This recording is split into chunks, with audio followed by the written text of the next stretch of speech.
Assalamualaikum warahmatullahi wabarakatuh.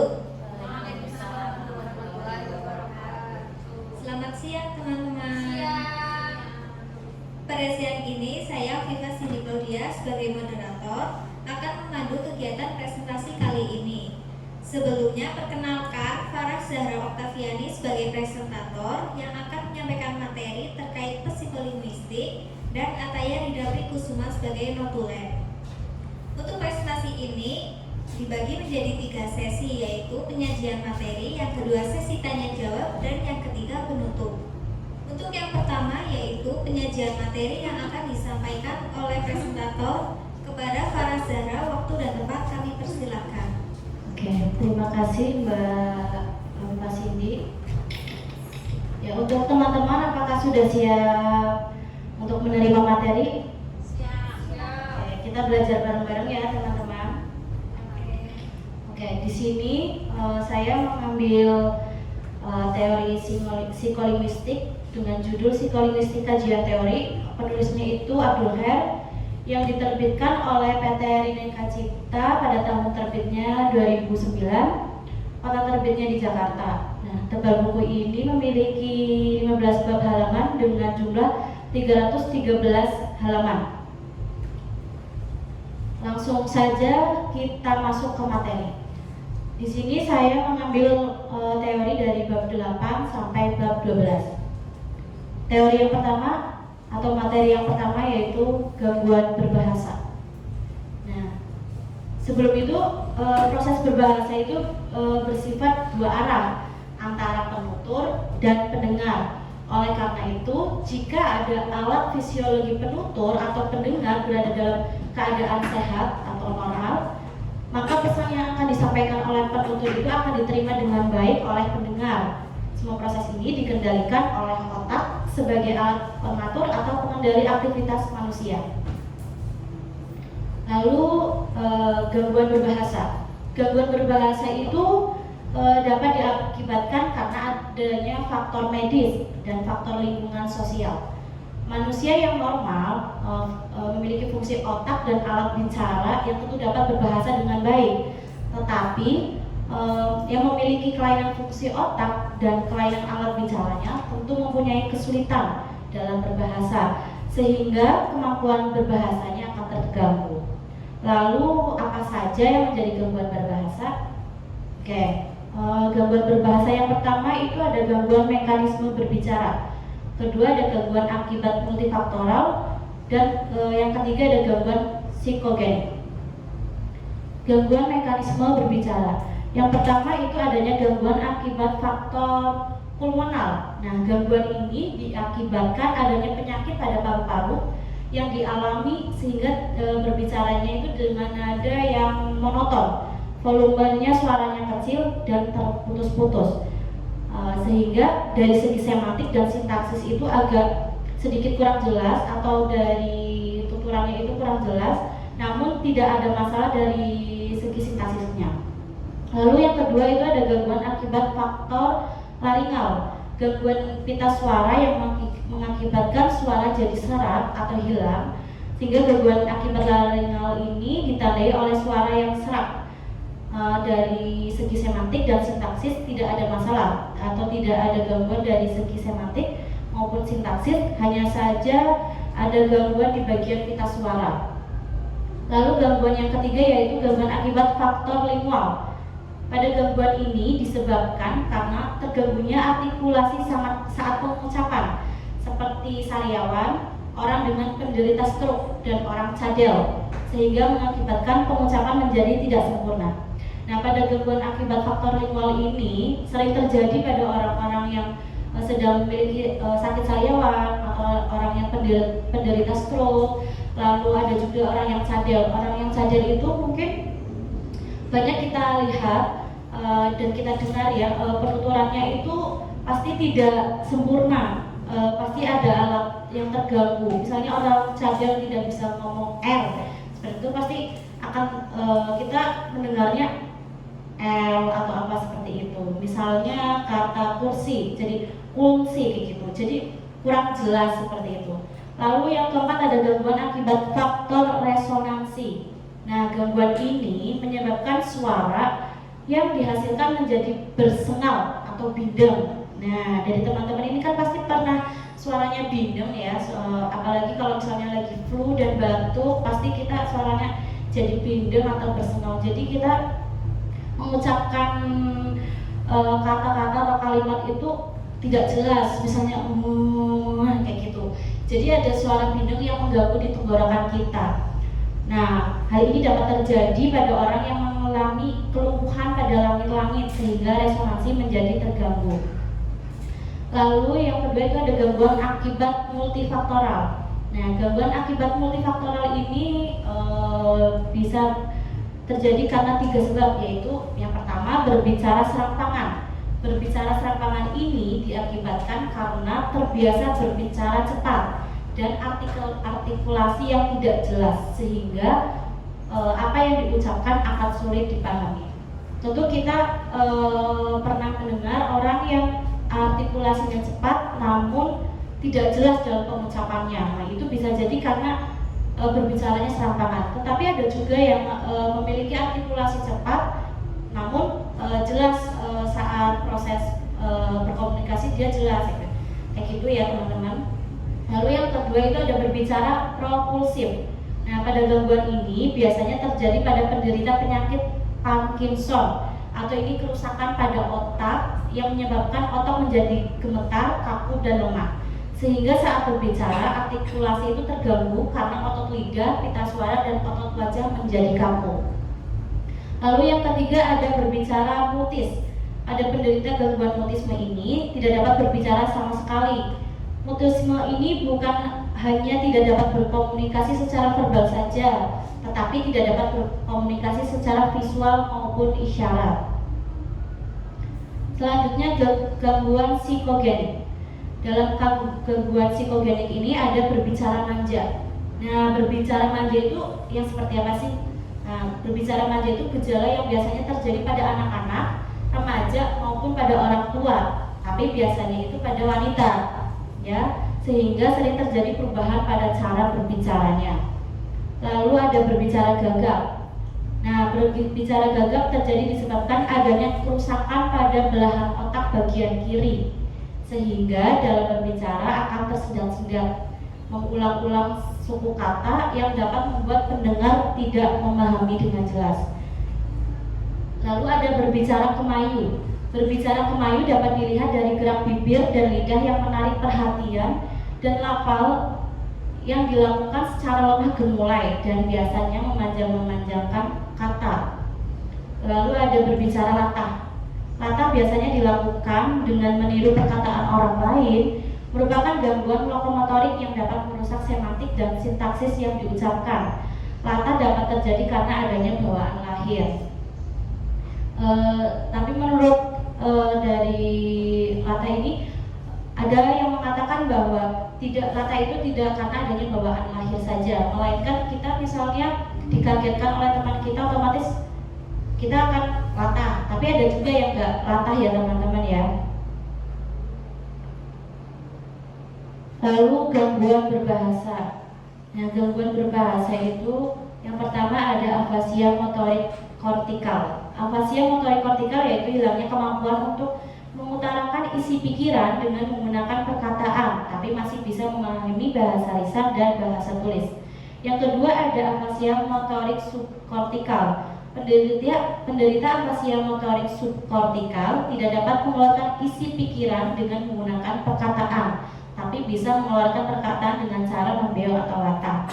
Yang ketiga ada afasia motorik transkortikal. Penderita afasia motorik transkortikal ini dapat mengutarakan perkataan yang singkat dan tepat, tetapi terkadang masih sulit untuk mengungkapkan apa yang ada di pikirannya. Lalu yang keempat ada afasia sensorik.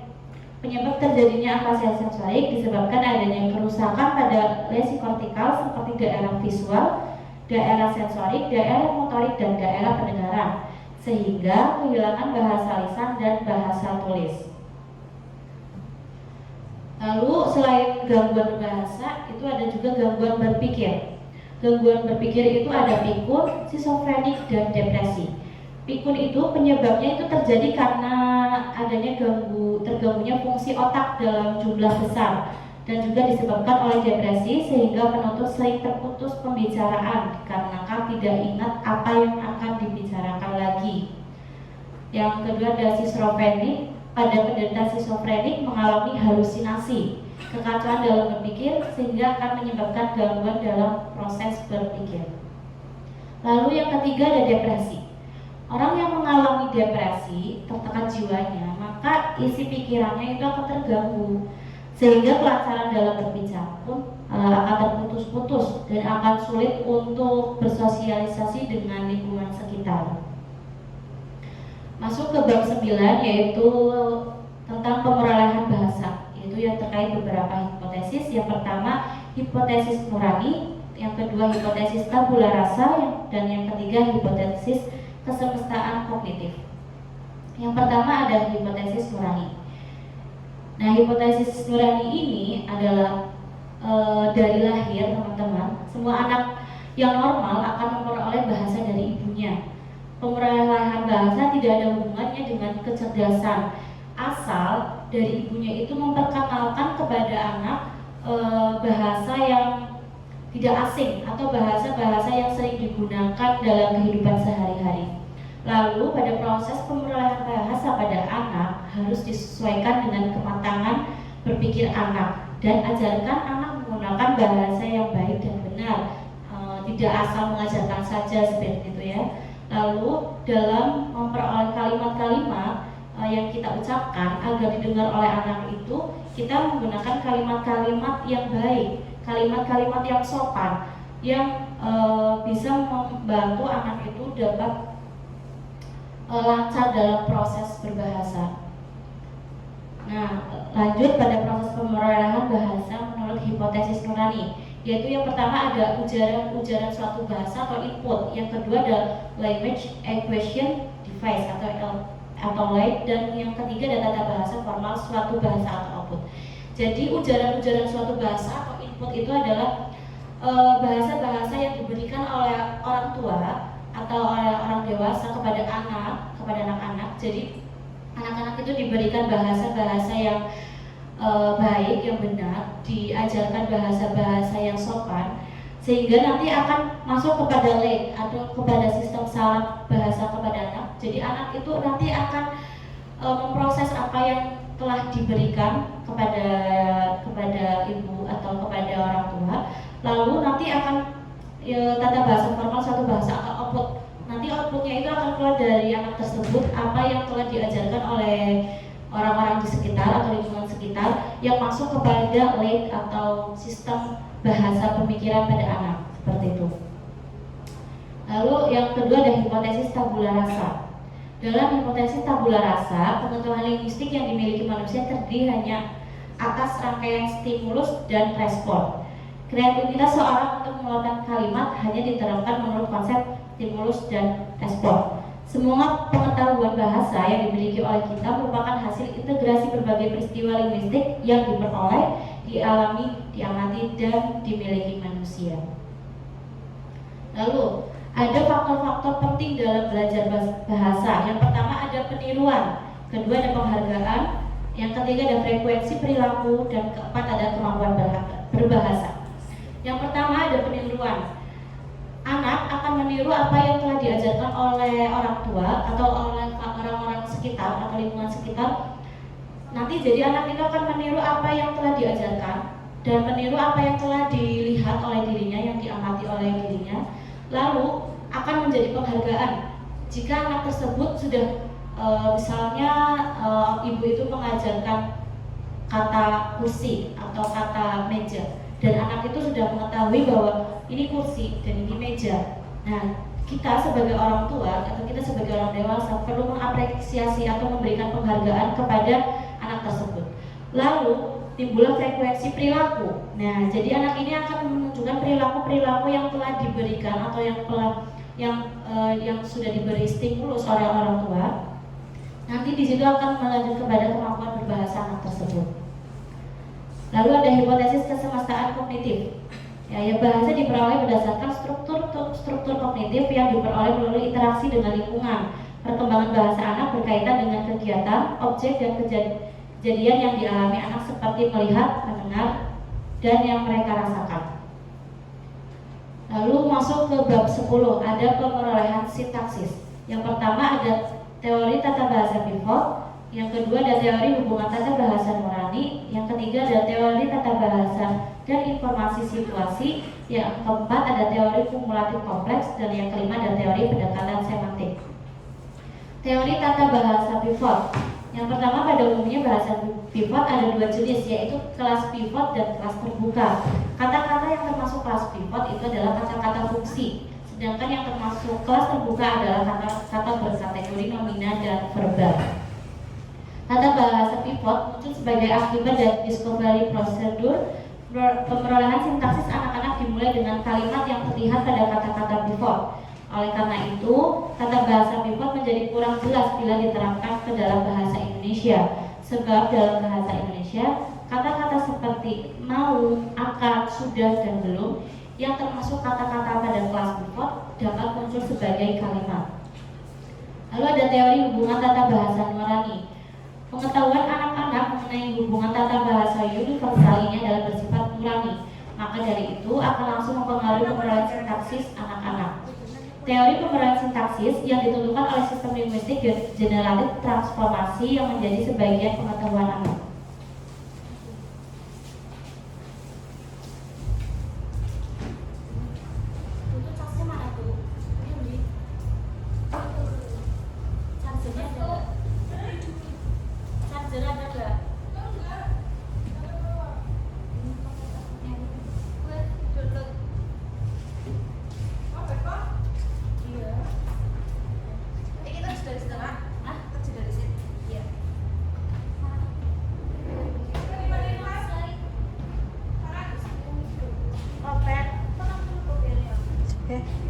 Boxing mau jeda? Itu bisa? Nggak di jeda nggak apa-apa ini. Oh nggak bisa.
Orang ini Chelsea itu.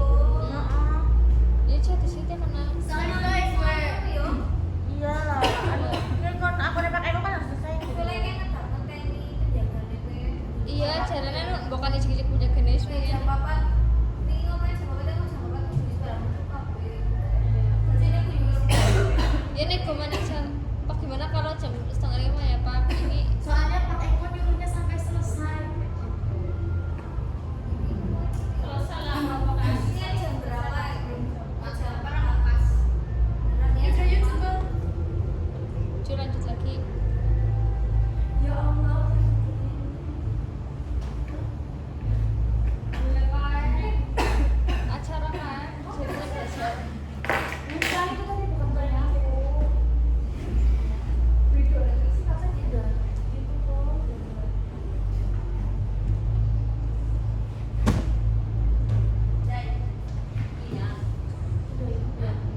Oke, selanjutnya teori hubungan tata bahasa nurani.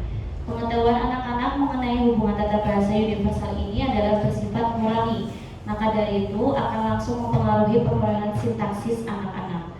Teori perolehan sintaksis yang ditentukan oleh sistem linguistik generatif transformasi yang menjadi sebagian pengetahuan anak.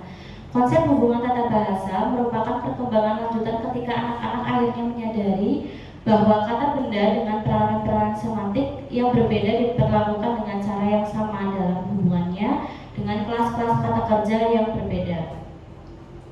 Yaitu selanjutnya teori hubungan tata bahasa dan informasi situasi. Bloom mengatakan bahwa hubungan tata bahasa tanpa merujuk pada informasi situasi atau konteks belum bisa untuk menganalisis ucapan. Maka untuk bisa menganalisis ucapan perlu informasi situasi atau konteks yang diperhatikan. Cara untuk menganalisis dengan memberikan representasi di mana hubungan kata itu digunakan.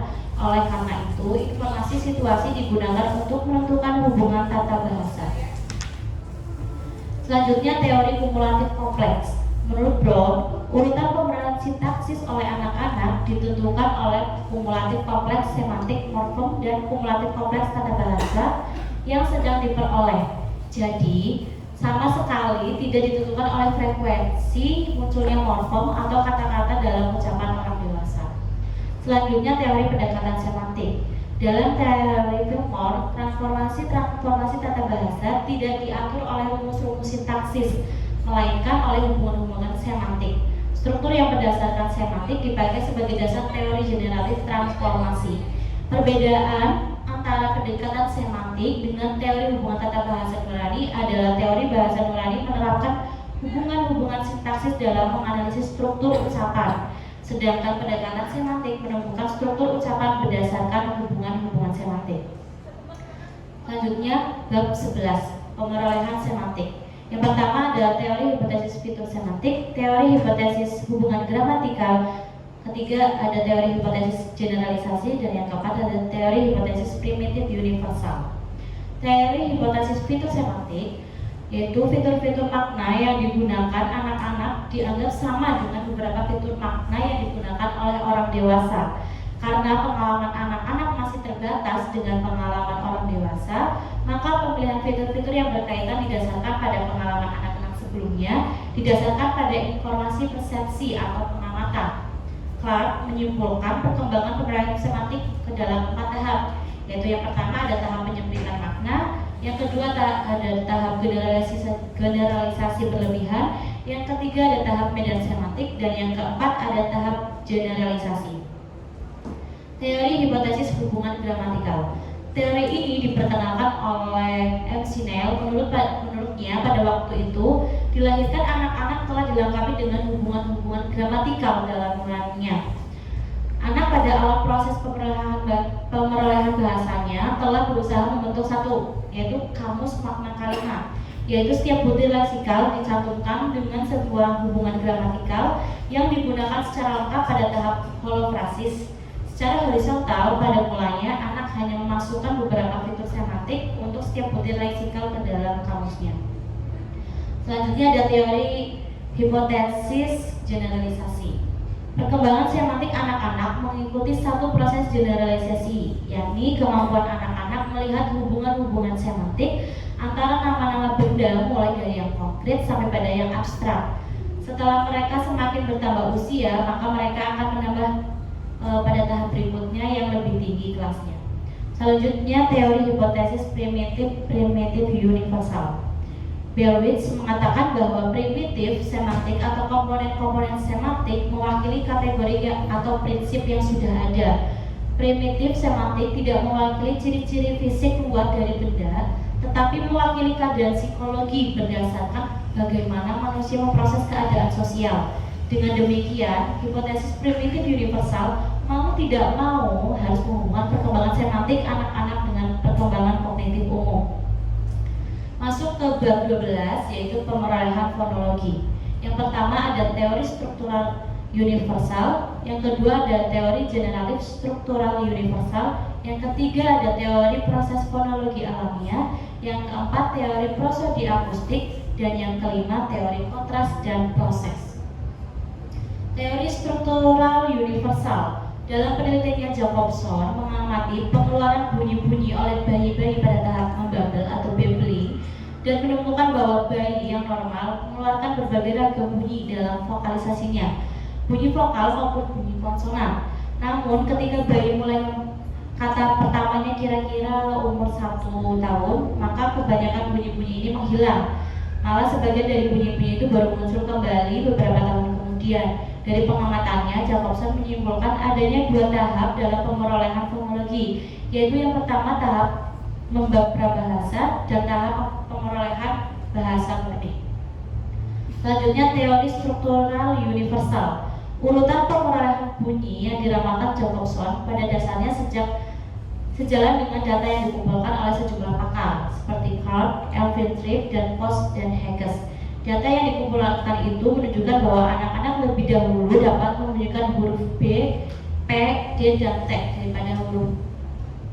daripada bunyi huruf F dan S. Oleh karena itu sering terjadi pada anak-anak ketika sulit untuk mengatakan huruf S. Contohnya saja pada kata suka. Anak kecil itu biasanya mengatakan suka itu menjadi huruf suka. Jadi huruf S itu berubah menjadi huruf C. Selanjutnya yaitu teori struktural universal. Nah, menurut Jacobson, seringnya sesuatu bunyi diucapkan seorang dewasa terhadap anak-anak tidak menentukan munculnya bunyi tersebut dalam ucapan anak-anak. Yang menentukan urutan munculnya bunyi adalah bunyi itu muncul dalam bahasa-bahasa dunia. Jika suatu bunyi sering muncul dalam bahasa dunia, maka bunyi itu akan lebih dulu muncul dalam ucapan anak-anak, meskipun bunyi itu jarang muncul dalam data masukan yang didengar oleh anak-anak. Selanjutnya, teori generatif struktural universal. Moskowitz mengatakan bahwa dalam pemerolehan fonologi tidak dapat dipastikan apakah anak-anak telah menguasai rumus-rumus fonologi atau tidak. Oleh karena itu, ada alasan untuk mengatakan bahwa anak-anak telah menciptakan rumus-rumus fonologinya sendiri sejak tahap awal pemerolehan fonologi yang berlainan dengan rumus-rumus fonologi orang dewasa. Namun, di sini Moskowitz tetap menggunakan rumus-rumus atau kerangka fonologi generatif untuk menganalisis data yang dikumpulkan. Moskowitz juga berpendapat bahwa sejak awal proses pemerolehan bahasa, bayi telah menyadari akan perbedaan antara bunyi bahasa manusia dengan bunyi lain yang bukan suara manusia. Hal ini termasuk kemampuan nurani yang dimiliki bayi sejak lahir. Kemudian pada masa membabel, bayi mengembangkan kemampuan linguistiknya dengan cara menyesuaikan ucapannya dengan persepsi bunyi yang didengarnya. Hal ini membuat si bayi semakin mampu mengenal dirinya sebagai anggota masyarakat manusia di sekitar. Selanjutnya ada teori proses fonologi alamiah. Teori ini diperkenalkan oleh David Stem, yaitu satu teori yang disusun berdasarkan teori fonologi alamiah yang juga telah diperkenalkan sejak 1965. Menurut Stem, proses fonologi anak-anak bersifat nurani yang harus mengalami penindasan, pembatasan, dan pengaturan sesuai dengan penuranian representasi fonemik orang dewasa. Suatu proses fonologi terdiri dari kesatuan yang saling bertentangan. Umpamanya, terdapat satu proses yang menjadi semua bunyi hambat menjadi tidak bersuara dalam semua konteks, karena halangan oralnya menghalangi arus udara yang diperlukan untuk menghasilkan bunyi-bunyi ini. Selanjutnya ada teori prosodi akustik. Dalam proses pemerolehan fonologi, anak-anak memperhatikan lingkungannya, mengamati persamaan-persamaan dan perbedaan yang penting baginya dalam lingkungannya. Dalam hal ini, anak-anak sangat peka terhadap sifat-sifat suara manusia tertentu yang didengarnya berulang-ulang dalam konteks yang sama seperti pola-pola tekanan, irama, ritme, dan fitur-fitur lain yang berhubungan dengan keadaan-keadaan yang berulang itu. Watterson juga menemukan adanya hubungan akustik antara bentuk-bentuk ucapan anak-anak dengan fitur-fitur bentuk ucapan orang dewasa. Anak-anak hanya mengucapkan kembali bagian ucapan yang waktu lebih kurang 2 detik, dan bagian yang diucapkan kembali adalah elemen vokal dan konsonan yang mencapai artikulasi kuat. Suatu hal lagi dari pemerolehan fonologi adalah masalah sejauh mana anak-anak dihambat oleh pembatasan-pembatasan dalam persepsi dan pengeluaran bunyi. Selanjutnya adalah teori kontras dan proses. Menurut Ingram, anak-anak memperoleh sistem fonologi orang dewasa dengan cara menciptakan strukturnya sendiri. dan kemudian mengubah struktur ini jika pengetahuannya mengenai sistem orang dewasa semakin baik. Perkembangan fonologi ini melalui asimilasi dan akomodasi yang terus-menerus mengubah struktur untuk menyelaraskan dengan kenyataan. Ingram juga menemukan bahwa konsonan pertama yang muncul bukan hanya konsonan bilabial seperti pendapat Jacobson, melainkan juga ditemukan konsonan dental dan konsonan frikatif. Namun konsonan bilabial memang jauh lebih banyak, begitu juga dengan bunyi vokal. Selain bunyi vokal A yang utama, muncul juga vokal U dan I sebagai vokal pertama. Oleh karena itu, menurut Ingram, kata-kata yang didengar anak-anak sebagai masukan menentukan bunyi-bunyi pertama yang diperoleh anak-anak itu. Hal ini bertentangan dengan teori Jacobson yang berpendapat bahwa masukan linguistik yang didengar oleh anak-anak tidak mempengaruhi pemerolehan fonologinya, karena urutan pemerolehan kontras oposisi adalah nurani. Sekian, terima kasih untuk presentasi hari ini. Saya kembalikan kepada moderator. Terima kasih Mbak Farah yang telah menyampaikan materi. Untuk selanjutnya sesi tanya jawab. Ada yang ingin bertanya? Silakan Samsa. Ya, terima kasih moderator atas kesempatannya. Saya izin bertanya kepada presentator, bagaimana sih peran orang tua dalam melatih keterampilan berbahasa pada anak agar anak tersebut memiliki keterampilan berbahasa yang baik? Terima kasih. Terima kasih Mbak Salsa. Ada yang ingin bertanya lagi? Tidak ya? Sudah kepada presentator, apakah dijawab sekarang atau butuh waktu? Langsung dijawab aja ya Mbak. Oke. Oke, tadi pertanyaan dari Mbak Salsa, bagaimana peran orang tua terhadap perkembangan bahasa pada anak? Seperti itu ya Mbak Salsa ya. Oke, saya izin menjawab. Jadi untuk kita selaku orang tua nantinya, kita tentu harus memperhatikan perkembangan bahasa pada anak-anak kita. Yang pertama itu kita bisa mengenalkan kata-kata yang baik atau memberikan stimulus atau memberikan arahan itu untuk menggunakan bahasa-bahasa yang baik atau bahasa-bahasa yang sopan. Terus menggunakan memberikan contoh berinteraksi dengan lingkungan sekitar yang baik.